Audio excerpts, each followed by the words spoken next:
ಇದು ಹಲಸಿನ ಮರ. ಅಂದರೆ ನಾವು ಪ್ರತಿನಿತ್ಯ ಮೈಸೂರು, ತುಮಕೂರು, ಬೆಂಗಳೂರು ಈ ಕಡೆ ಸೈಡ್ ನೋಡ್ತೀವಲ್ಲ, ಆ ಹಲಸಿನ ಮರ ಅಲ್ಲ. ಇದೊಂದು ವಿಶೇಷವಾದ ತಳಿ ಇದು. ಈ ಹಲಸಿನ ಹಣ್ಣನ್ನು ನಾನು ತೋರಿಸ್ತೀನಿ ನೋಡಿ. ಇದೊಂದು ಬಂಡೆಯ ಹತ್ತಿರ ಹುಟ್ಟಿರೋದು. ಈ ಕಾಯಿನ ಈಗ ನೋಡಿ, ಇದು ಎಷ್ಟು ಸಣ್ಣ ಸೈಜ್ ಇದೆ ನೋಡಿ. ಇದು ಒಂಥರ ನನಗೆ ವಿಶೇಷ ಅನಿಸುತ್ತಿದ್ದು. ಅಂದರೆ ಮಲೆನಾಡು ಸೈಡವ್ರಿಗೆಲ್ಲ, ನಾವು ನೋಡೋವಂಥವ್ರಿಗೆ ಇದು ಹೊಸ ಥರದ್ದು. ಇದು ಒಂಥರ ಕುತೂಹಲ ಆಗಿದೆ. ಈ ಹಣ್ಣು ನೋಡಿ, ಇದು ಇಷ್ಟೇ ಬರೋದು. ಇದು ಕಾಯಿ, ಇದು ಹಣ್ಣಾಗಿರೋದು ತೋರಿಸ್ತೀನಿ ನೋಡ್ರಿ. ಇದು ಹಲಸಿನಕಾಯಿ, ಇದು ಅಷ್ಟೇ, ಇದಕ್ಕಿಂತ ದೊಡ್ಡದು ಇನ್ನು ಆಗೋದಿಲ್ಲ. ಇದು ಈ ಕಾಯಿಗಳೇನು ನೋಡ್ತಾ ಇದ್ದೀರಲ್ಲ, ಇದು ಹಲಸಿನಕಾಯಿ ನೋಡಿ. ಎಷ್ಟು ಚಿಕ್ಕದಾಗಿದೆ, ಇಷ್ಟೆಷ್ಟು ಉದ್ದ, ಇಷ್ಟೆಷ್ಟು ದೊಡ್ಡದಾಗಿ ನೋಡ್ತಾ ಇರ್ತೀವಿ ಹಲಸಿನಕಾಯಿಗಳನ್ನ. ನಾವು ಹಲಸಿನ ಹಣ್ಣು ಮಾರುಕಟ್ಟೆಯಲ್ಲಿ ದಿನನಿತ್ಯ ನಾವು ನಮ್ಮ ತೋಟಗಳಲ್ಲಿ, ಪೇಟೆಗಳಲ್ಲಿ ನೋಡ್ತೀವಿ. ಆದರೆ ಈ ಸೌತ್ ಕೇಂದ್ರ, ಮಲೆನಾಡು ಸೈಡೆಲ್ಲ ಇದು ಅಲ್ಲಲ್ಲಿ ಅಪರೂಪ, ನಶಿಸಿ ಹೋಗ್ತಾ ಇದೆ. ಅಪರೂಪದಲ್ಲಿ ಅಪರೂಪ ಮರ. ಇಲ್ಲೂ ಅಷ್ಟೇ, ಅಲ್ಲೊಂದಲ್ಲೊಂದು ಕಾಣುತ್ತೆ, ಎಲ್ಲ ಕಡೆ ಇಲ್ಲ. ಇದು ಒಂಥರ ವಿಶೇಷ ಇದು ಈ ಹಣ್ಣೆ. ಮತ್ತು ತಿನ್ನೋದಕ್ಕೂ ಅಷ್ಟೇ ತುಂಬ ರುಚಿಯಾಗಿರುತ್ತೆ. ಇದು ಹಣ್ಣುಗಳು ಕೂಡ ಅಷ್ಟೇ ಸಣ್ಣದಾಗಿ ತುಂಬ ಸಖತ್ತಾಗಿರುತ್ತೆ. ಈ ಬಂಡೆ ಮೇಲೆ ಬಿದ್ದಿದೆ ನೋಡಿ, ಹಕ್ಕಿ ಪಕ್ಷಿಗಳು, ಅಳಿಲುಗಳು ಎಲ್ಲ ತಿಂದು ಹಾಕಿರೋದು ತೋರಿಸ್ತೀನಿ ನೋಡಿ. ಇದ್ರ ಮೇಲೆ ಇದು ಮರ, ಇದು 2 ಮರ ಇದೆ ಇಲ್ಲಿ. ತುಂಬ ವರ್ಷದ್ದು, 90-100 ವರ್ಷ ಆಗಿದೆ ಅನಿಸುತ್ತೆ. ತುಂಬ ಹಳೆಯ ಮರ ಇದು. 2 ಮರ ಇದೆ ಇದು. ಅದು ಬಿಟ್ಟರೆ ಇಲ್ಲೆಲ್ಲೋ ಸುತ್ತಮುತ್ತ ಮರಗಳು ನಾನು ನೋಡಲಿಲ್ಲ. ನನಗೆ ಈ ವಿಡಿಯೋನ ಯಾಕೆ ಹಾಕ್ತಾಯಿದ್ದೀನಿ ಅಂದರೆ, ಎಷ್ಟೋ ಅಂಥವ್ರಿಗೆ ಇದು ಒಂಥರ ಕುತೂಹಲ ಅಲ್ಲ, ಒಂಥರ ಅದಕ್ಕೋಸ್ಕರ ವೀಡಿಯೋದಲ್ಲಿ ಏನೋ ಒಂದು ಇಂಥದ್ದೊಂದು ವಿಶೇಷವಾದ ನೋಡೋದು. ಮಾಮೂಲಿ ನೋಡ್ತಾ ಇರ್ತೀವಿ ಎಲ್ಲ ಥರ ವೀಡಿಯೋಗಳು. ಈ ಥರದ್ದೊಂದು ಕುತೂಹಲ ಹಾಕೋಕ್ಕೆ ಈ ವಿಡಿಯೋದಲ್ಲಿ ನನಗೆ ಭಾರಿ ಖುಷಿ ಆಗ್ತಿದೆ. ಈ ಹಣ್ಣನ್ನು ಎಲ್ಲರಿಗೂ ತೋರಿಸ್ಬೇಕು ಅನ್ನೋದಷ್ಟೇ. ಮತ್ತು ಸೌತ್ ಕೇಂದ್ರದವ್ರಿಗೆಲ್ಲ ಗೊತ್ತಿರುತ್ತೆ, ಮಲೆನಾಡು ಸೈಡವ್ರಿಗೆ ಗೊತ್ತಿರುತ್ತೆ. ಅವ್ರಿಗೆಲ್ಲ ಮೈಸೂರು, ಬೆಂಗಳೂರು, ತುಮಕೂರು ಸೈಡವ್ರಿಗೆಲ್ಲ, ಮತ್ತು ನೋಡ್ದಿಲ್ದವ್ರಿಗೆಲ್ಲ ಈ ವಿಡಿಯೋನ ನೋಡಲಿ ಅನ್ನೋದಕ್ಕೋಸ್ಕರ, ಆ ಖುಷಿಗಾಗಿ ಈ ವಿಡಿಯೋ. ಇದು ನೋಡಿ, ಹಾಗೆ ಇದು ನೋಡಿ, ಇದು ಬಿದ್ದಿದೆ ನೋಡಿ. ಇದು ಆಮೇಲೆ ಹಣ್ಣು ತೋರಿಸ್ತೀನಿ ನಿಮಗೆ. ಹಣ್ಣು ಬೀಜಗಳು ನೋಡಿ, ಅದ್ರ ಕೆಳಗೆ ಬಿಳಿ ಕಾಣಿಸ್ತಾ ಇದೆಯಲ್ಲ, ಅದೇ ಬೀಜಗಳು. ಇದರಲ್ಲಿ ಕೂಡ ಸೌತ್ ಕೇಂದ್ರದಲ್ಲಿ ಸುಮಾರು ವರ್ಷಗಳ ಕೆಳಗೆ ಎಣ್ಣೆ ತೆಗಿತಾಯಿದ್ರು ಆ ಬೀಜಗಳಲ್ಲಿ. ದೋಸೆಗೆ ಎಲ್ಲ ತುಂಬ ರುಚಿಯಾಗೋದು, ತುಪ್ಪದ ಥರ ಟೇಸ್ಟ್ ಅದು ಆ ಬೀಜ, ಎಣ್ಣೆ ನೋಡಿ. ಇದು ಈಗ ಇದು ಕಾಯಿ ಹಣ್ಣು ತೋರಿಸ್ತೀನಿ. ಇನ್ನು ಕೆಲವೇ 2 ಹಣ್ಣಿದೆ ಅಲ್ಲಿಗ ಮನೆ ಹತ್ರ, ತೋರಿಸ್ತೀನಿ ನೋಡಿರಿ. ಆ ಹಣ್ಣುಗಳು ಯಾವ ಥರ ಇದೆ. ಅದು ತಿನ್ನೋದಕ್ಕೂ ಅಷ್ಟೇ ರುಚಿಯಾಗಿದೆ. ಒಂಥರ ಲೈಟಾಗಿ ಹುಳಿ ಬರುತ್ತೆ, ಸಿಹಿ ಇರುತ್ತೆ, ತುಂಬ ಚೆನ್ನಾಗಿರುತ್ತೆ. ಅದೇನೋ ಒಂದು ವಿಶೇಷವಾಗಿತ್ತು. ಅದಕ್ಕೆ ಎಲ್ಲರೂ ಇದು ನೋಡಿದಾಗ ಇದೊಂದು ಕುತೂಹಲ ಅಲ್ಲ, ಎಲ್ಲರಿಗೂ ಒಂದು ನೋಡಬೇಕು, ಒಂದು ಹೊಸ ಥರದ್ದು ಏನಾದ್ರು ಇದ್ದರೆ ಎಲ್ಲರೂ ಖುಷಿ ಪಡ್ತಾರೆ. ಅದಕ್ಕೋಸ್ಕರ ಈ ವಿಡಿಯೋ ಮಾಡಿದೆ ಅಷ್ಟೇ. ಇದು ಹಣ್ಣು ಯಾವ ಥರ ಇರ್ತಂತ ಈಗ ತೋರಿಸ್ತೀನಿ ನೋಡಿರಿ. ಈಗ ಮನೆ ಹತ್ರ ಈ ಬಂಡೆ ಹತ್ರ ಬೆಳೆದಿರೋದು ಇದು.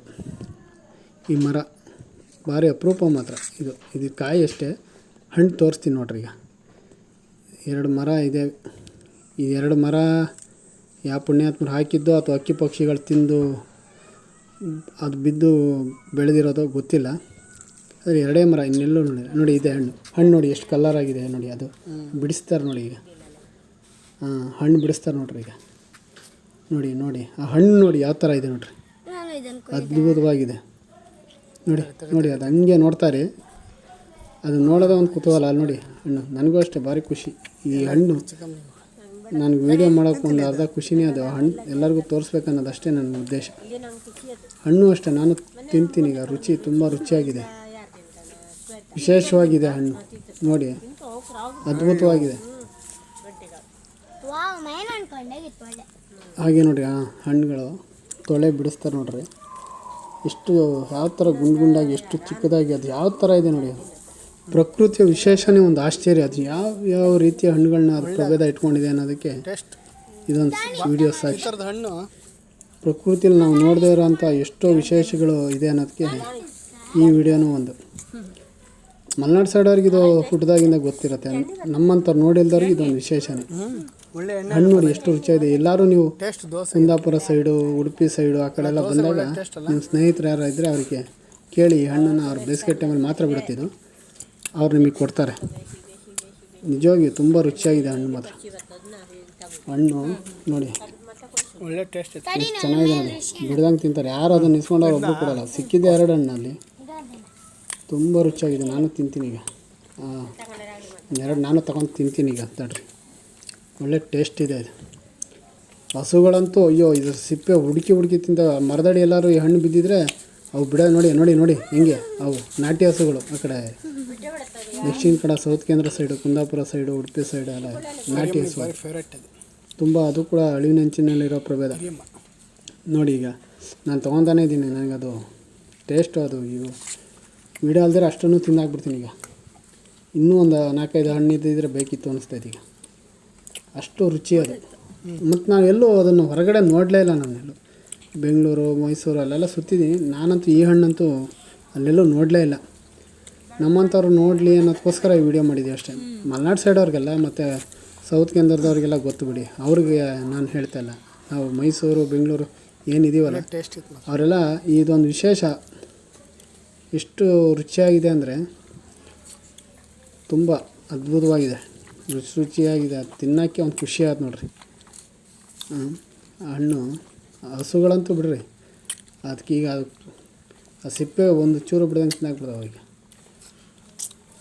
ಹಣ್ಣುಗಳಷ್ಟೇ ಆ ಒಂದೊಂದು ತೊಳೆನೂ ನೋಡಿ ಎಷ್ಟು ಚಿಕ್ಕದಾಗಿ, ಎಷ್ಟು ಸುಂದರವಾಗಿ, ಎಷ್ಟು ಚೆಂದ ಇದೆ ನೋಡ್ರಿ. ಅದನ್ನು ಹಂಗೆ ನೋಡಿ, ಅದು ಹಂಗೆ ದ್ರಾಕ್ಷಿ ಗೊಂಚಲು ಒಂದಕ್ಕೊಂದು ಹೇಗೆ ಅಂಟ್ಕೊಂಡಿರ್ತವೆ ಹಾಗೇ ಇದೆ ನೋಡಿ. ಅದು ತುಂಬ ರುಚಿಯಾಗಿರುತ್ತೆ. ಅದನ್ನು ಬಾಯಲ್ಲಿ ಹೇಳೋದಕ್ಕಿಂತ ನೀವು ಅದೇ ಹೇಳೋದ್ನಲ್ಲ, ನೀವು ಎಲ್ಲಾದರೂ ಸೌತ್ ಕೇಂದ್ರ, ದಕ್ಷಿಣ ಕನ್ನಡ ಈ ಕಡೆ ಬಂದಾಗ ನಿಮ್ಮ ಸ್ನೇಹಿತರು ಯಾರು ಇದ್ದರೆ ಅವ್ರಿಗೆ ಹೇಳಿ, ಹೆಬ್ಬೆಲ್ಸ್ ಅಂತ ಇದ್ರ ಹೆಸರು. ಹಲಸಿನ ಹಣ್ಣು, ಹೆಬ್ಬೆಲ್ಸಿನ ಹಣ್ಣು ಅಂತಾರೆ. ಭಾರಿ ರುಚಿ ಇದು. ತಿನ್ನೋಕ್ಕೆ ಒಂಥರ ಏನೋ ಟೇಸ್ಟ್. ಅದು ಅದ್ಭುತವಾಗಿದೆ ಅದು ನೋಡಿರಿ. ತುಂಬ ರುಚಿಯಾಗಿದೆ, ತುಂಬ ಟೇಸ್ಟ್ ಇದೆ ಅದು. ಅದೊಂದು ಇರೋದಕ್ಕೆ ಬಿಡೋದಿಲ್ಲ. ಅದಕ್ಕೆ ಒಂದು ಒಳ್ಳೆಯದ ಟೇಸ್ಟ್. ನನಗಂತೂ ಈಗ ಸಿಗೋಲ್ಲ ಬಿಡಿ, ವೀಡಿಯೋ ಮಾಡ್ತಿರೋದ್ರಿಂದ ನನಗೆ ಒಂದು ಪೀಸು ಸಿಗ್ತಾಯಿಲ್ಲ. ಎಲ್ಲ ತಿಂದು ಖಾಲಿ ಆಗೋಯ್ತು. ಇದೆಲ್ಲೂ ಹೊರಗಡೆ ಎಲ್ಲ ಈ ಥರದ್ದು ಎಲ್ಲ ಖಾಲಿ ಆಗೋಯ್ತು ನೋಡಿ. ಈ ಥರದ ಮರ